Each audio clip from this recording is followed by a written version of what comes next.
प्यारे बच्चों, आज हम डॉक्टर APJ अब्दुल कलाम साहब के जन्म दिवस जो कि 15 अक्टूबर को मनाया जाता है, आज उसकी पूर्व संध्या पर हम एकत्रित हुए हैं। उनका जन्म दिवस विश्व विद्यार्थी दिवस के उपलक्ष्य में मनाया जाता है और आज हम उनके जीवन से जुड़ी कुछ यादें ताज़ा करेंगे, कुछ नया जानेंगे और कुछ प्रश्न बच्चों से हमने लिए हैं, एकत्रित किए हैं। जैसे कि एक बड़ी फैमिली, बड़े परिवार से कलाम साहब बिलोंग करते थे। 5 बच्चे थे उनके और फिर भी गरीब परिवार से लेकर के उनकी जीवन यात्रा जिस मुकाम तक वो पहुंचे वो सुखद तो नहीं रही।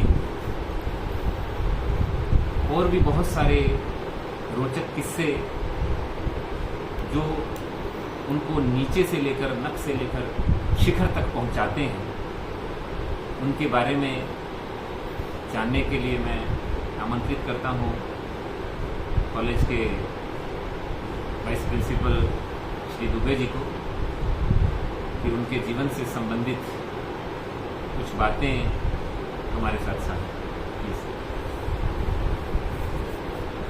प्रिय विद्यार्थियों और आदरणीय सचदेवा सर, यह शुभ क्षण है जिस समय में हम सभी ऐसे व्यक्तित्व के बारे में चर्चा कर रहे हैं जिसके जन्म दिवस को विश्व विद्यार्थी दिवस के रूप में मनाने का निर्णय यूएनओ ने लिया। विश्व की सबसे बड़ी संयुक्त राष्ट्र संगठन। आखिर सोचो, आखिर क्या कलाम साहब ने उनको ऐसा दिखा कि उनके जन्म दिवस को विद्यार्थी दिवस के रूप में मनाया जाता है। एक प्रश्न सचदेवा सर ने भी उठाया कि आज कलाम साहब को हम याद करते हैं, लेकिन विशेष उनका क्या योगदान हो सकता है। सर के प्रश्न से ही मैं शुरू करूंगा। कलाम साहब को हम आज याद क्यों करें?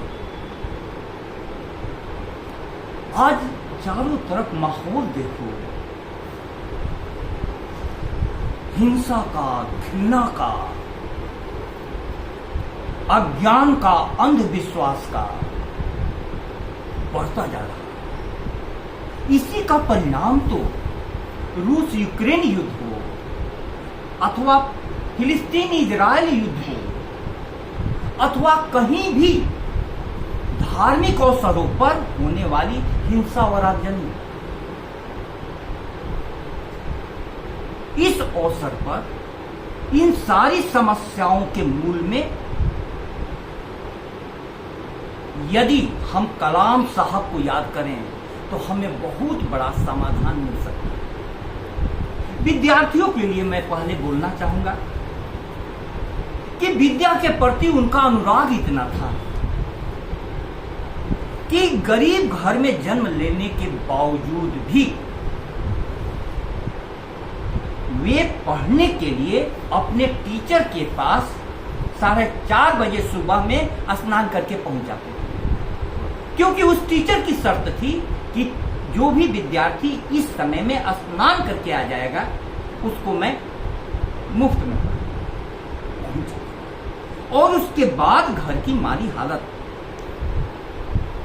को देखते हुए रेलवे स्टेशन से समाचार पत्र के बंडल उठाने जाते थे और उसको सब जगह बांटते थे। समाचार पत्र वितरक के रूप। क्यों? दूसरा काम भी तो चुन सकते थे पैसा कमाने के लिए, लेकिन समाचार पत्र को लेकर के पढ़ भी लेते थे, अपना ज्ञान वर्धन भी करते। उनकी एक लाइन है जो आपको बहुत काम आएगी। सूरज की तरह चमकना है तो सूरज की तरह जलना तो सीखो। सूरज की तरह जलना तो सीखो। या इस सूरज को देखो, आज भारत ही नहीं विश्व के आकाश में कोई इतना चमक रहा है कलाम साहब, तो कितना जले होंगे ये जरा सोचिए। उस फिलॉसफी को हम यदि कविता के रूप में, किसी शेर के रूप में व्यक्त करूं तो आपके हृदय तक ज्यादा पहुंचेगी।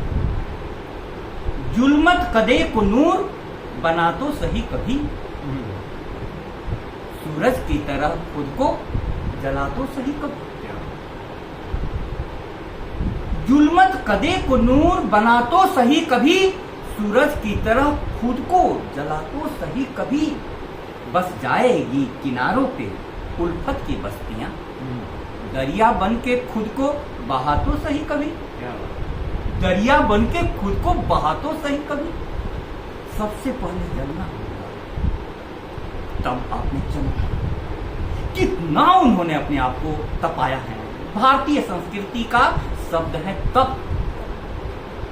बहुत प्यारे शब्दों में तपोवन, सारी साधना तपोवन में होती थी।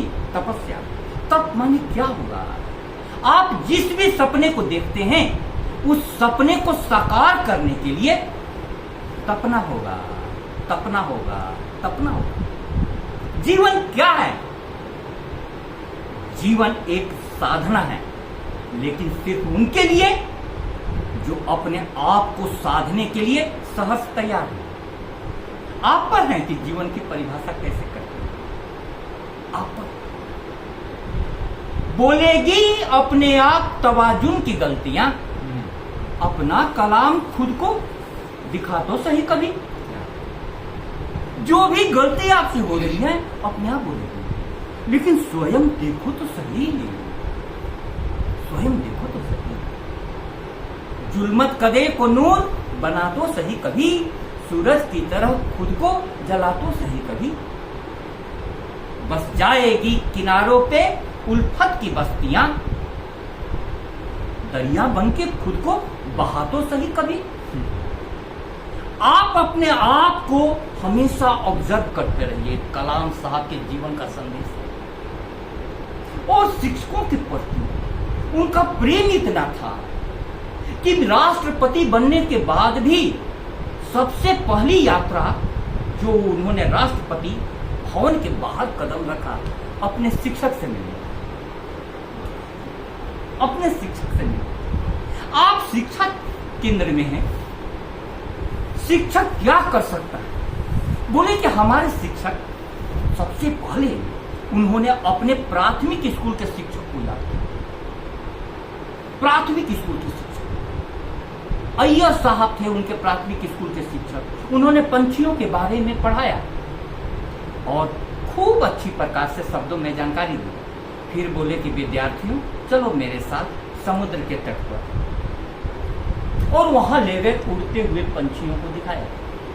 पहली बार कलाम साहब ने कहा कि मुझ में उड़ने का बीज उसी समय पड़ा, क्योंकि सर ने बोला कि यदि तुम्हारे डहने में ताकत हो तो तुम आकाश में ऊंचाइयां तुम, पंखों में ताकत चाहिए, परों में शक्ति हो तो नाप लो उपलब्ध नभ सारा, उड़ानों के लिए पंछी गगन मांगा नहीं करते।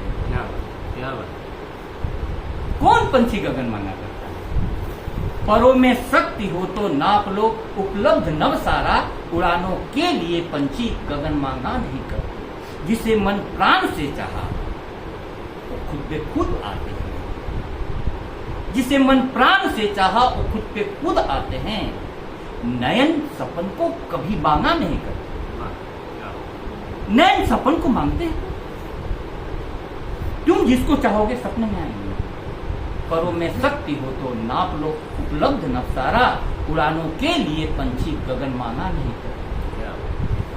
तो उन्होंने देखा कि जो कुछ हमारे भीतर है हमको अपने परों में ताकत पैदा करनी होगी। आप भी अपने परों में ताकत पैदा कीजिए। उसके बाद वे जाते हैं सेकेंडरी स्कूल के टीचर, रामकृष्ण जी को याद कर रहे हैं। देखो कितना प्रेम शिक्षक के प्रति। उन्होंने मुझे मैथ्स सिखाया, मैथ्स को उन्होंने मेरे सामने में जिंदा कर दिया। मैथ्स मेरे लिए पहेली के समान इंटरेस्टिंग हो शिक्षकों को। और फिर वो याद करते हैं जब इसरो की स्थापना की गई, पंडित नेहरू जी और विक्रम साराभाई ने एक ऐसा संस्थान किया स्थापित जहां से भारत अंतरिक्ष की सारे कार्यक्रम को आगे बढ़ा सके। तो बोलते हैं कि वो इतने प्रेम से मेरे को सिखाते थे, इतने मुझ पर विश्वास व्यक्त करते थे कि मुझको लगा कि इनकी उम्मीदों पर मैं कैसे खरा हूं। किसी का प्रेम तुमको कितना बढ़ा सकता है, किसी का प्रेम कितना बढ़ा सकता है। अब्दुल का अर्थ होता है ज्ञान, ज्ञान। कलाम का अर्थ होता है वाणी, कलाम का अर्थ होता है वाणी। अब एक तरफ तो ज्ञान के हुए प्यासे थे, इतने प्यासे कि गांव से निकलकर MIT Madras institute of technology सबसे प्रतिष्ठित संस्थान में पहुंचे। ज्ञान की प्यास, प्यास तुम्हें कहीं भी पहुंचा सकती है, क्योंकि प्यासा बिना पानी के मर जाएगा। चलो सागर तक पहुंचने की उसके पास उत्कट इच्छा उत्पन्न हो जाती है। जीवन में प्यास पैदा करो, प्यास पैदा करो। कलाम साहब के जीवन से इस सीखी। कल ही मेरे घर में एक व्यक्ति ने मंदिर बनाया और मंदिर बनाने के बाद ऐसा मंदिर बनाया इतना सुंदर कि मैंने पूछा आपका नाम क्या है? बोला महबूब। हमने बोला कि मूर्ति भंजक धर्म का व्यक्ति ऐसा मंदिर बनाया है कि मूर्ति पूजक धर्म का इंसान चाहता है कि उसको हृदय से लगा। आप देखो आज देश धर्म के आधार पर, जाति के आधार पर बढ़ता जा रहा है। धर्म के आधार पर, जाति के आधार पर बढ़ता जा रहा है। कैसी शख्सियत हो गए कलाम साहब कि भारत के प्रधानमंत्री हिंदुत्ववादी विचारधारा को आगे बढ़ाने वाले वाजपेयी जी ने उनका नाम राष्ट्रपति पद के लिए प्रस्तावित किया।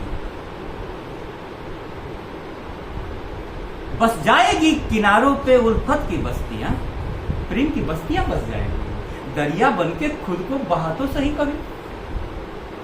आप अपनी तरफ से प्रेम तो फेंको। जहां भी वो रहते थे प्रेम का वातावरण, प्रेम का वातावरण। आज जरूरत है ऐसे व्यक्ति की कि उसकी पहचान धर्म से भी बड़ा हो, जाति से भी बड़ा हो। वो इतना ऊंचा उठा हुआ इंसान हो कि सारे लोग, सभी कोई उससे प्रेम करे। अब्दुल कलाम साहब को इसलिए मैं विशेष रूप से बहुत प्रेम करता हूं। उनकी जीवनी को मैं पढ़ता हूं। राष्ट्रपति भवन को उन्होंने शिक्षालय में तब्दील कर दिया। स्टूडेंट को बुलाकर सब प्रकार के और सब जगह जाते थे। कितने गहरे विचार उन्होंने भारत की समस्याओं के लिए दिए हैं।